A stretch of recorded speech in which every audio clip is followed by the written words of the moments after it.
Bismillahirrahmanirrahim. Alhamdulillahi rabbil alamin. Assalatu wassalamu alaika ya Nabi Allah. Assalatu wassalamu alaika ya Rasulullah. Assalatu wassalamu alaika ya Habiballah. Assalatu wassalamu alaika ya Khalilallah. Khudh biyadina qallat hilatuna. Adrikna ya Rasulullah. Amma ba'du ya ayyuhal muhibbun rahimakumullah. Kembali kita sambung. Kita membahas tetap yang berkaitan dengan masalah hati, yang berhubungan dengan menghiasi hati dengan sifat-sifat yang dipuji. Kalau pada pengajian yang lalu kita bahas masalah sabar, dan pengajian pada hari ini kita bahas sifat yang ke-9 ialah syukur.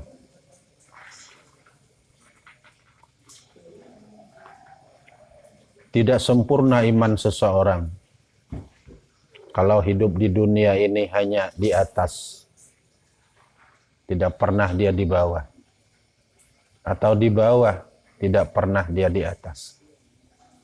Baru sempurna keimanan kita kalau kita berada pada posisi di atas, kita bersyukur, dan berada pada posisi di bawah, kita bersabar. Orang kalau mau mengetahui amas yang sebenarnya, amas itu harus dibersihkan,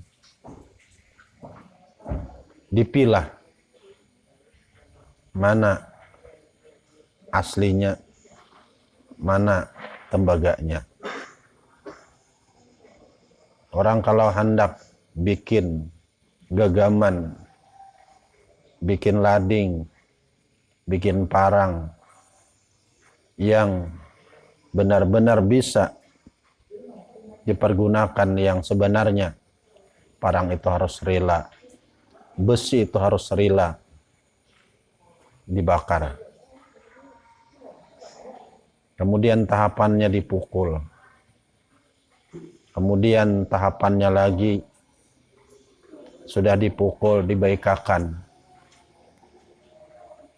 Kemudian wasi itu harus dicalap lagi ke banyu, baru jadi wasi.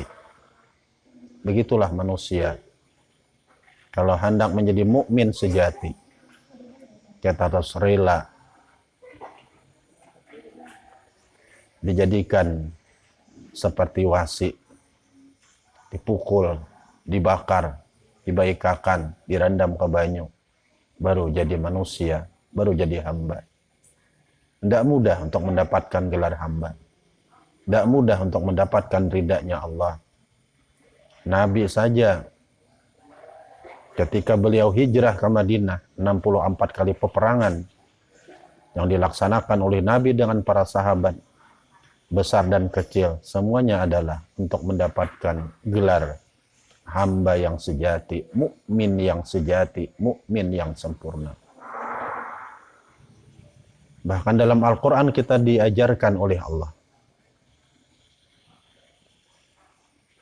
Apa Allah berikan pelajaran kepada kita? Kalau kita beriman, kita harus siap untuk diuji. Ujian itu dengan dua perkara. Kadang-kadang kita diuji dengan garis di bawah, sabar. Kadang-kadang kita diuji dengan garis di atas, kita syukur. Inilah yang kita bahas pada pengajian ini. Sifat yang ke-9 ialah syukur akan nikmat Allah. Syukur ada 3 perkara. Satu, syukur dengan hati, ialah mengetahui dan mengembalikan nikmat itu semua dari Allah Subhanahu wa ta'ala. Ini pondasi yang pertama. Orang akan bisa bersyukur kalau dia mengetahui bahwa apa yang ada pada dia, yang menyamani dia, itu semuanya datang dari Allah. Bismillah dengan Allah. Kita ada, diadakan Allah. kita hidup, dihidupkan Allah.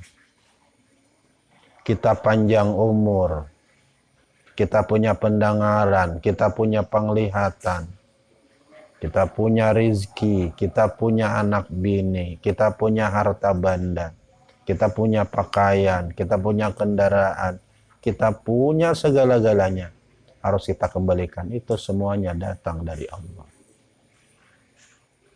Bahkan kalau orang yang memandang semuanya datang dari Allah, dia bukan memandang nikmatnya, tapi dia memandang yang memberi nikmat. Bukan memandang pemberiannya, tapi dia memandang yang memberi. Kalau sudah yang kita pandang itu yang memberi, kecil dan besarnya itu yang memberi sama adalah Allah. Allah yang punya maha 99 maha. Allah yang selalu dan selalu menumpah nikmatnya kepada kita. Maka besar dan kecilnya nikmat itu kada jadi pandangan. Nah, kita pandang itu adalah pemberian daripada Sang Kekasih, yaitu Allah. Sebagai perbandingan, kalau orang sudah mencintai seseorang, kemudian sebelum berpisah, orang yang dia cintai itu mengasihkan sesuatu. Bukan sesuatunya yang dia pandang, namun yang dia pandang adalah dia adalah pemberian Sang Kekasih. Cuma hanya satu lembar sapu tangan. Ditinggalkan oleh Sang Kekasih. Sapu tangan dia letakkan di bawah bantal. Tengah malam dia lihat. Subuh dia lihat. Ketika berjalan buat dalam kantong. Kenapa? Karena yang dipandang adalah Sang Kekasih, bukan pemberiannya. Kalau sudah kita memandang bahwa yang mengasihkan yang ada pada kita itu Allah. Hari ini kita dapat rezeki 10.000 rupiah. Semalam kita dapat rezeki 100.000 rupiah. Yang 100 itu Allah, yang 10 itu Allah. Jangan memandang 100 dan 10-nya, yang kita pandang yang mengasihkan adalah Sang Kekasih. Kalau sudah begini yang ada dalam hati kita, maka akan berkobarlah perasaan syukur kepada Allah Subhanahu wa Ta'ala.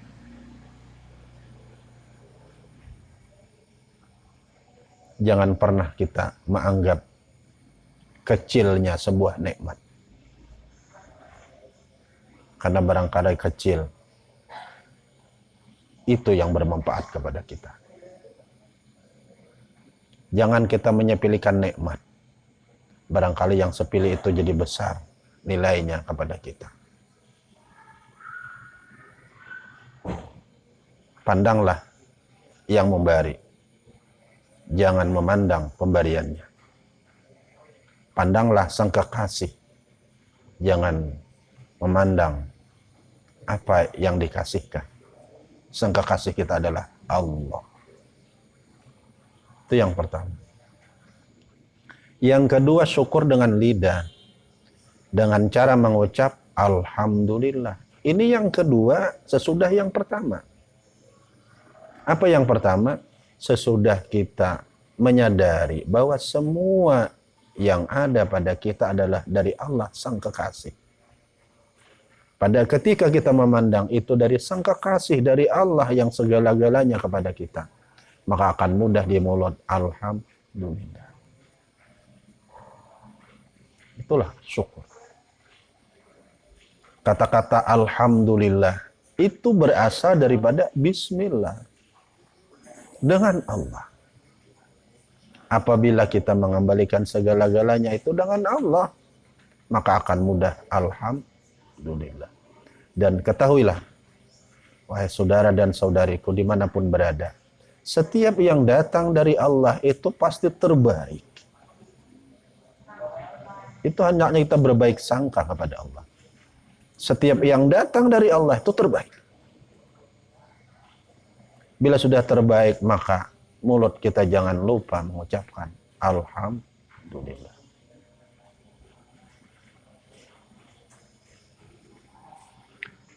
Kenapa kita harus mengucap Alhamdulillah? Karena segala nikmat itu datang dari Allah Subhanahu wa Ta'ala. Yang ketiga, syukur itu adalah syukur dengan anggauta, yaitu mempergunakan nikmat itu kepada yang diridai Allah Subhanahu wa Ta'ala. Jadi jelas yang dimaksud dengan syukur adalah semakin banyak nikmat, makin rajin kita beribadah pada Allah Subhanahu wa Ta'ala.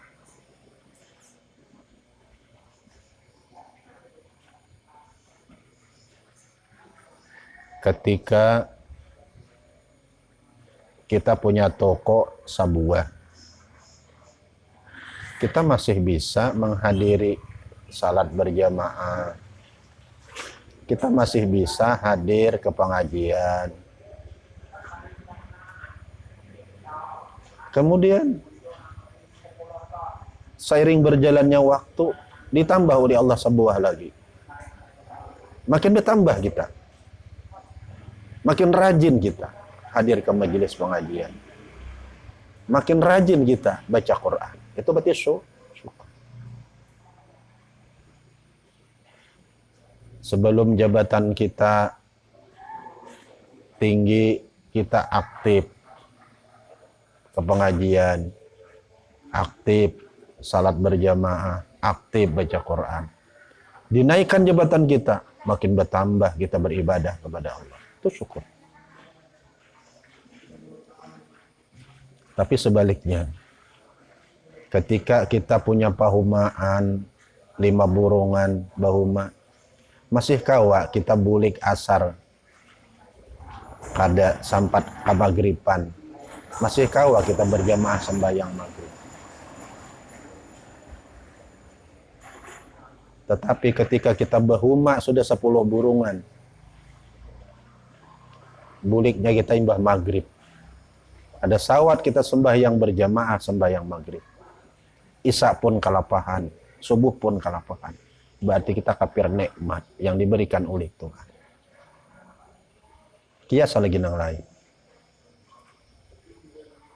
Hakikatnya adalah rukun syukur itu.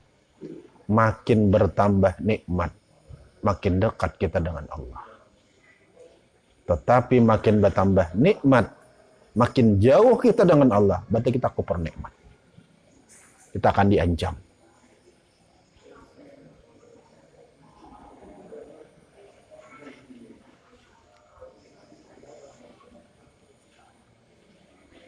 Dan apabila kita pergunakan nikmat itu ke dalam durhaka,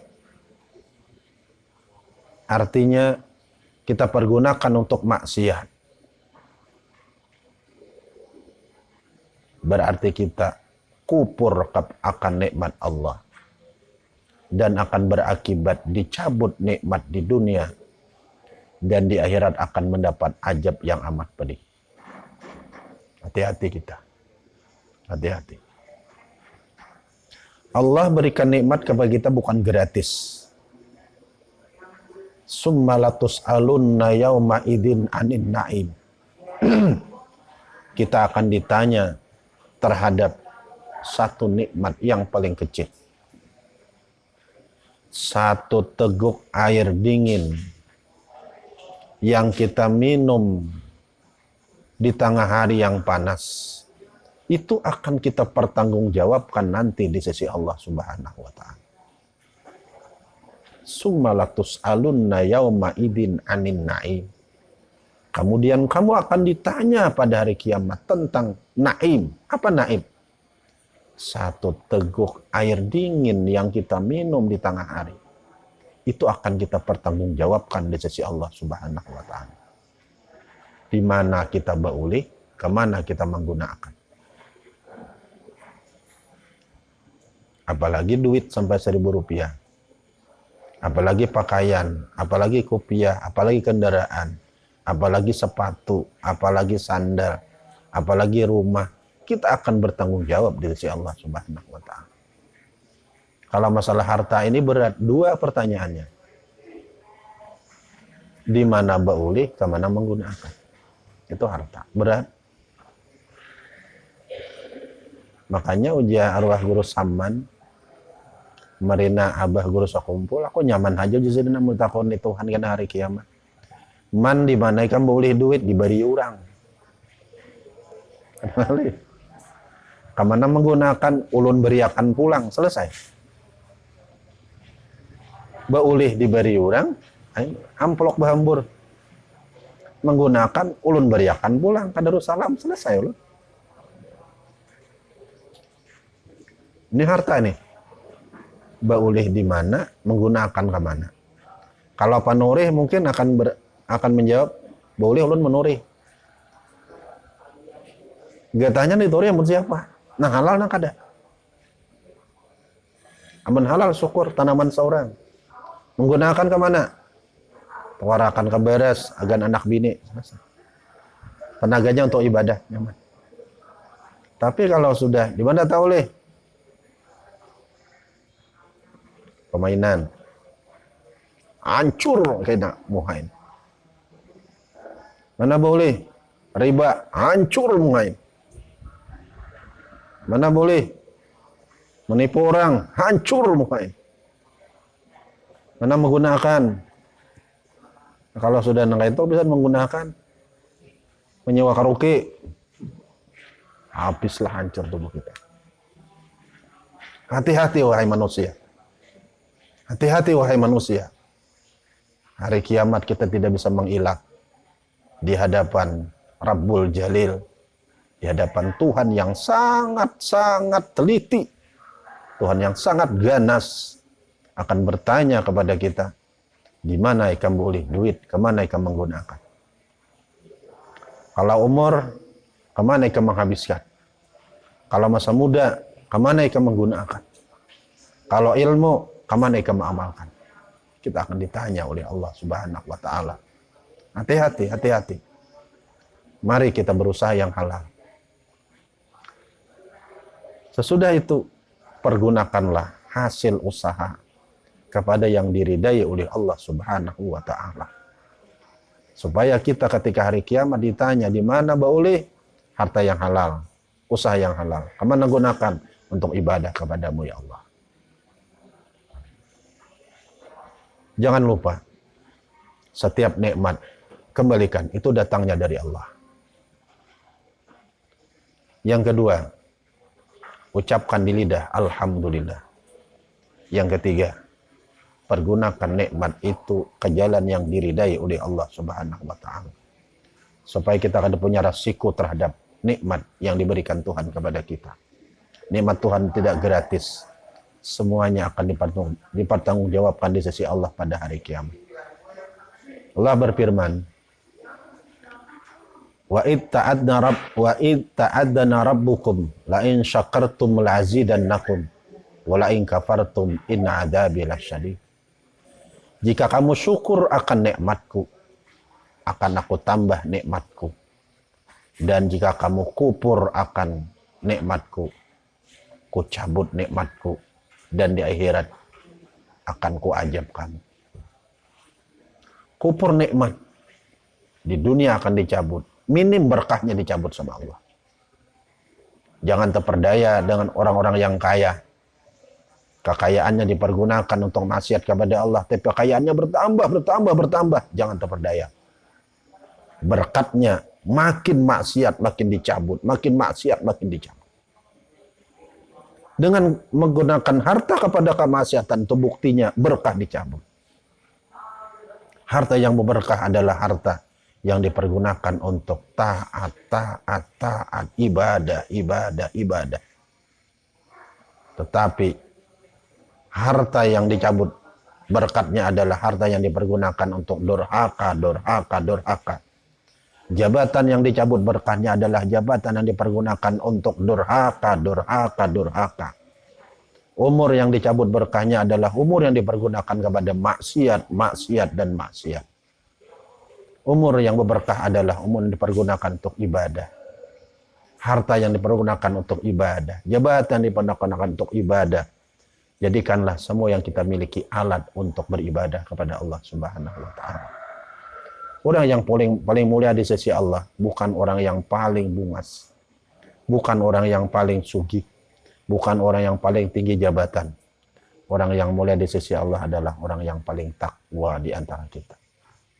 Mudah-mudahan pengajian yang singkat ini bisa menjadi bekal bagi kita untuk mengisi sisa-sisa umur kita ini. Wallahu a'lamu bishawab. Walhamdulillahirabbil alamin.